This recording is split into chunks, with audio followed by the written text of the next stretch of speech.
Sorry, thank you very much for this very wonderful experience for me. I'm very glad to have been here with you and this very prayerful atmosphere, but particularly thank the music makers over here, which added so much to the richness of our experience. Just a little reflection before we go, and it is this, that I suppose certainly everybody, most people in my generation, the mother figure is very big in their world.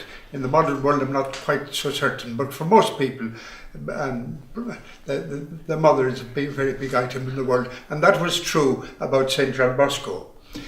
Just two little items. Firstly, when he was made a priest, when he was ordained, that made him a very important person in that kind of community. Maybe not today, but in that kind of community, he was very important. And yet his mother had no hesitation in admonishing him. She warned him if he became rich, she didn't want to know him. And she warned him about being worldly, about the temptation to worldliness. She advised him against that, and she said, "You'll say Mass and you will suffer."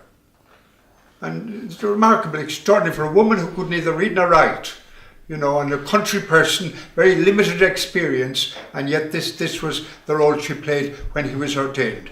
Sometime after his ordination, when he set up the Penardi shed, and he had young people staying with him, young people staying because they were either with him or they were sleeping on the street. There was nowhere. They lost touch with their home. Such was the turmoil in Italy at that time. And they would stay with him, and he felt the need to have somebody else with him. And so he did a remarkable thing, really. He went home to his mother, and he asked her. Now I reckon she was in her late 50s at that stage.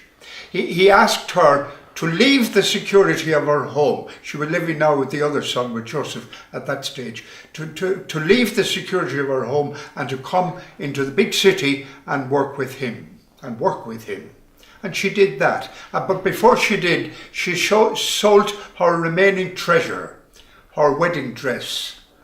Now, this would be, certainly, Bosco would be 30 or that kind of age. You know, so it was at least, that wedding dress was at least 30 years old. What did it look like? And how did she go about selling it? And who bought it? And how much did they pay? I wondered about this very much, you know, because it's a very real situation. But she didn't want to come empty-handed. And this is what she brought with her. But when she came there, and she helped looking after them. Now, I've had this experience in Cape Town, so I know about it. But she cared for the young people. She cared for their needs.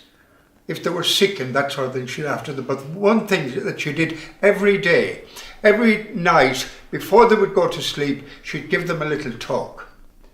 And she was doing this every night, so she must have had a lot of resources of ideas and thoughts to speak about to them. But there is one message which maybe she never used, but to my mind it would have been the strongest message that all of those young people had. As they were curling up under their blanket, probably on the floor, wherever it was, because the Menardi shell was no palace, anything like that. But wherever they were curling up, and the one thought that was in their mind, somebody cares about me. This was, this is the one thing that they would have had there all the time. And that must have meant immense to them. And the Bosco now, from his mother, he must have got a lot of what he is, humanly speaking anyhow, must have come from his mother. And his mother was that kind of person. And those children, I said the children, they could be 14, 15, 16 years of age. And they were going to sleep every night.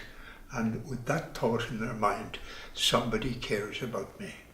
Now, God bless you all. And I thank you again for this very wonderful experience that we've had. I don't know what else if I'm to say, but may you go home safely and God go with you. And God bless you. That was good night.